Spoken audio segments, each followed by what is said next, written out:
Halo para pecinta catur Indonesia, kembali lagi Tarigan Catur Channel.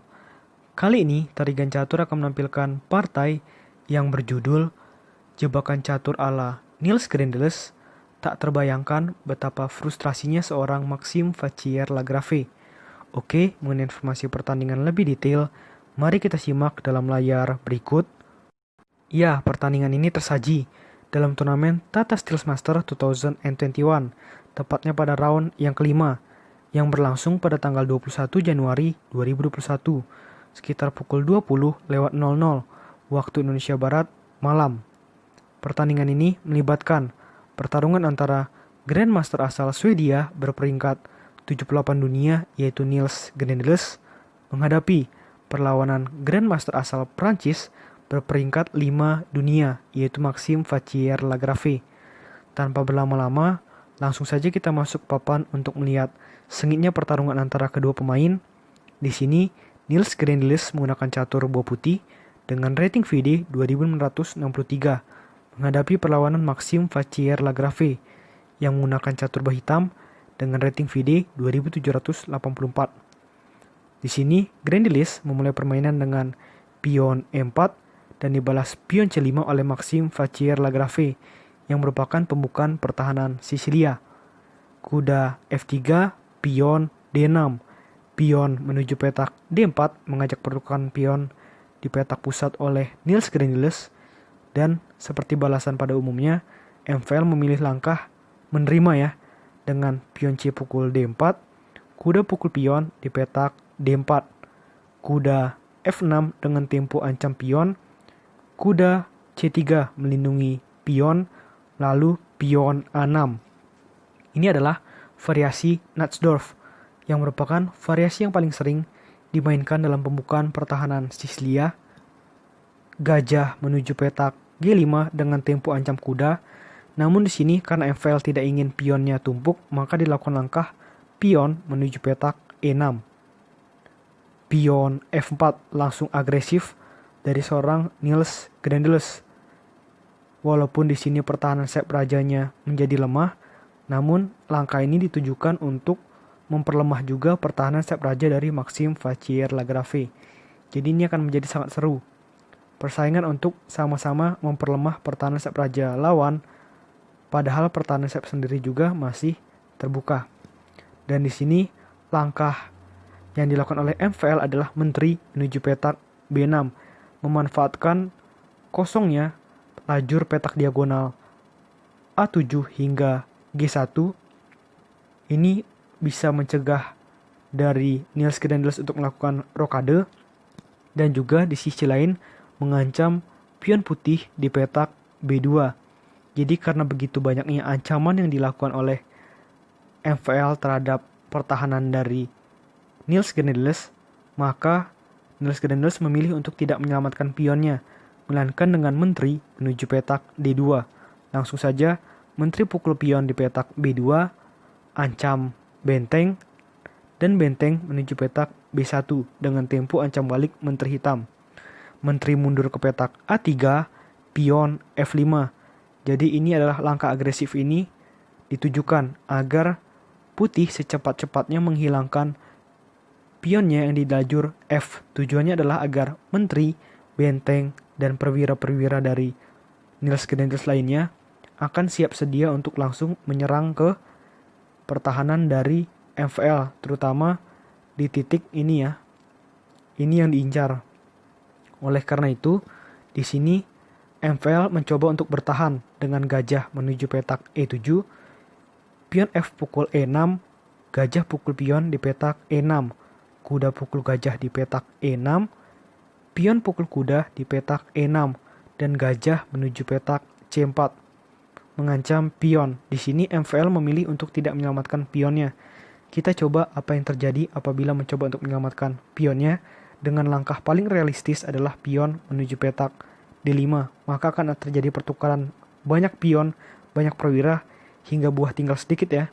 Dengan pion pukul pion, misalkan pion pukul pion, kuda pukul pion, kuda pukul kuda, gajah pukul kuda, gajah pukul gajah, menteri pukul gajah, dan sampai di posisi seperti ini jelas yang jauh lebih dominan adalah Grendeles, yang dimana pion hitam ini sudah menjadi sangat rawan dan raja juga tidak bisa rokade pendek. Mungkin di sini yang bisa dilakukan oleh dari seorang MVL cuma menteri skak ke petak A5 ya. Dan misalkan raja pindah, maka sudah tidak ada lagi tempo skak yang dimiliki oleh seorang MVL. Dan kita lihat semua perwira dari putih dari Grendeles sudah matang. Menteri atau perwira manapun pindah, maka bisa ada benteng putih nantinya skak ke petak E1 dan seterusnya. Dan ini akan sangat berbahaya bagi pertahanan dari MVL yang sudah lowong. Oleh karena itu, dalam situasi seperti ini, yang dilakukan oleh MVL adalah tidak memperdulikan pionnya dengan memilih langkah kuda menuju petak D7. Gajah pukul pion di petak E6, kuda C5, ada tempo ancam gajah. Gajah mundur ke petak F3, benteng C8, rokade pendek oleh Grandelius.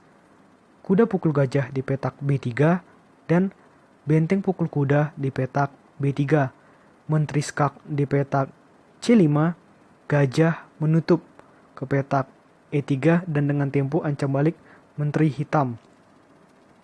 Menteri ke petak C4, benteng F4, menteri E6, dan ini adalah langkah yang kurang cermat dari seorang MVL yang membuat pertahanannya cukup longgar. Namun kita lanjutkan. Benteng pukul pion di petak B7, rokade pendek oleh Maxime Vachier-Lagrave. Pion H3, benteng B8, mengajak pertukaran benteng yang untuk sementara waktu ditolak oleh Niels Grendeles dan memilih langkah benteng menuju petak A7 dengan tempo ancam pion. Tidak mau pionnya hilang, yang dilakukan oleh MVL adalah benteng menuju petak A8 karena takutnya akan terjadi remis ya kalau buah berpindah-pindah terus. Maka dari itu diterima benteng pukul benteng di petak A8, benteng pukul benteng di petak A8. Dan di sini dilakukan langkah kuda menuju petak D5 oleh Niels Grendeles. Benteng B8 mengincar skak ya di petak B1, namun tidak mempedulikan hal tersebut. Niels Grendeles tetap memilih opsi langkah pion menuju petak C4. Di sini alangkah baiknya jika hitam melakukan langkah kuda pukul kuda di petak D5. Jika ini dilakukan, walaupun Niels Grendeles tetap mendominasi permainan, tetapi ini akan menjadi lebih baik daripada situasi selanjutnya yang akan terjadi dengan langkah sebenarnya dari seorang MVL. Kita coba, menurut analisa komputer menyebutkan langkah selanjutnya adalah pion E pukul D5 ancam menteri, menteri G6, benteng F3, gajah F6, gajah D4, gajah G5 ancam menteri, menteri E2, pion H6, menteri E6 skak, menteri pukul menteri, pion pukul menteri, benteng C8, benteng F7, dan seterusnya. Namun di sini sayangnya hitam melakukan langkah pasif dengan gajah menuju petak D8.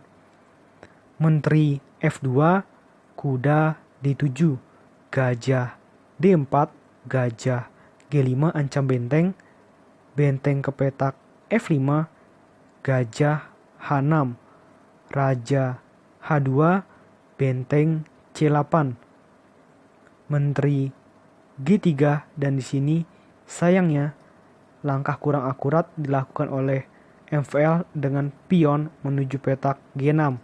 Dari langkah blunder ini terjadi 5 langkah ke depan yang dilakukan oleh Niels Grendeles hingga akhirnya membuat Maxime Vachier-Lagrave menyerah.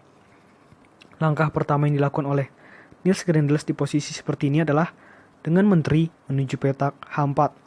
Apa yang akan terjadi jika di sini hitam menerima pengorbanan benteng? Maka ini akan jelas salah. Kita coba pion pukul benteng, maka jelas pion pukul pion di petak F5. Di sini tidak mungkin menteri pukul pion ya, karena ada kuda ke petak E7 menggarpu raja, menteri, dan benteng. Oleh karena itu, di dalam posisi seperti ini, idealnya menteri hitam mundur ke petak E8, maka akan sama saja dengan kuda skak di petak E7, raja berpindah kemanapun, misalnya ke petak F8, kuda pukul benteng, menteri pukul kuda, dan menteri pukul gajah. Ada tempo skak lagi pula. Raja pindah kemana misalkan? Raja mungkin pindah ke petak E7, maka menteri pukul pion. Kalau di sini raja pindah ke petak E8, maka bisa saja dilakukan dengan menteri pukul pion. Jadi banyak opsi yang dimiliki oleh seorang Niels Grendeles untuk menghancurkan pertahanan dari MVL apabila pengorbanan benteng tadi diterima. Oleh karena itu, di sini pengorbanan benteng itu tidak diterima oleh Niels Grendeles, dan di posisi seperti ini dipilih langkah gajah mundur ke petak F8. Lalu langkah kedua yang menjebak dari seorang Niels Grendeles adalah benteng menuju petak F6. Apa yang terjadi apabila dilakukan langkah kuda pukul benteng? Maka jelas ini sangat berbahaya. Dengan kuda pukul kuda dengan tempo skak, raja jika pindah ke petak G7 misalkan ada menteri pukul pion skak mat. Pindah ke sini juga sama ya, skak mat.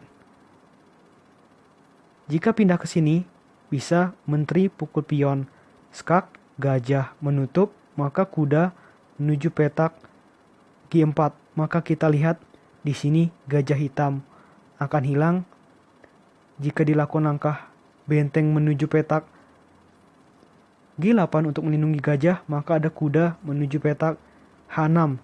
Gajah tidak bisa pukul kuda karena sedang terpin ya oleh menteri putih. Jadi ini jelas situasinya sudah sangat tidak mungkin apabila tadi kuda pukul benteng. Oleh karena itu, lagi-lagi di posisi seperti ini tidak kuda pukul benteng, melainkan dengan menteri mundur ke petak E8. Langsung saja langkah pengorbanan selanjutnya atau langkah jebakan selanjutnya yang dilakukan oleh Niels Grendeles adalah benteng pukul gajah di petak F8 skak. Apabila dipukul pakai kuda, maka kuda ke petak F6 skak ster. Jadi otomatis dalam posisi seperti ini jelas yang harus dilakukan adalah dengan menteri pukul benteng di petak F8, kuda skak di petak E7 menggarpu raja dan benteng. Setelah raja pindah ke petak F7, kuda pukul benteng, dan tepat di posisi seperti ini Maxime Vachier-Lagrave menyerah. Karena jika dilanjutkan jelas yang harus dilakukan adalah menteri pukul kuda. Di sini bisa menteri pukul pion skak.